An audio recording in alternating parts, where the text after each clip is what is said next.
ఇంచుమించుగా జడను చూసి నాగరం జడ అయితే గుర్తొచ్చింది నాకు. నేను 10th ఇంటర్లో అయితే ఈ జడని తెగ వేసుకునేదాన్ని. టీ కాఫీ పెట్టాలంటే ఒక పావు గంట 20 నిమిషాలైనా మనం టైం వేస్ట్ చేస్తాం కదా. ఇక్కడికి వచ్చిన కొత్తలో ఈ కాఫీలు ఈ టీలు చేసే మిషన్ ని చూసి చాలా ముచ్చట పడిపోయాను.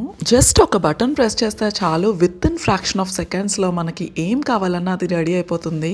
ఇటువంటి టెక్నాలజీలు వాడటంలో వీళ్ళు మాత్రం మొదటి ప్లేస్ అనే చెప్తా నేను. వంటకి సంబంధించి ఇలాంటి వాటికి సంబంధించి వీళ్ళైతే అస్సలు టైం కేటాయించరు. స్క్రీన్ పైన ఆప్షన్స్ చూపిస్తున్నా చూడండి, అన్ని రకాల కాఫీలు, ఇంకా క్యాపుచినో, ఇక్కడ బాగా ట్రెండింగ్ ఇవన్నీ కూడా. నేనైతే ఇప్పుడు బ్లాక్ కాఫీని సెలెక్ట్ చేశాను. ఇంకా టీ చేసుకోవడానికి అక్కడ లాస్ట్ లో హైస్ వాసర్ అని ఉంది కదా, అంటే హాట్ వాటర్. సో ఇలాంటివి నాకైతే చాలా కొత్తగా అనిపించేవి. మీరు కూడా ఒకసారి చూస్తారని చెప్పి నేను వీడియో తీసాను. ఇప్పుడైతే నేను బ్లాక్ కాఫీ సెలెక్ట్ చేశాను. టేస్ట్ అయితే అస్సలు బాగోదు, కానీ ఈ మధ్య అయితే అప్పుడప్పుడు తాగుతున్నాను, చాలా మంచిదని చెప్పి. అది కూడా వితౌట్ మిల్క్ అండ్ షుగర్. టేస్ట్ల విషయంలో నేను పెద్దగా పర్టికులర్ గా ఉండనని మీకు ఆల్రెడీ తెలుసు కదా. మంచిది అంటే కాస్తంత ఖచ్చితంగా ట్రై చేస్తాను. ఇంకా చాలా మంది పర్టికులర్ సెక్టార్స్ లో జాబ్ ఎలా ఉంటుంది అని చెప్పి నాకు చాలా మెసేజెస్ పెడుతున్నారు. అవన్నీ కూడా తప్పకుండా వీడియో చేస్తాను, కానీ కాస్తంత టైం అయితే ఇవ్వండి నాకు. మళ్ళీ నెక్స్ట్ వీడియోలో కలుసుకుందాం. అంతవరకు సెలవు, బాయ్.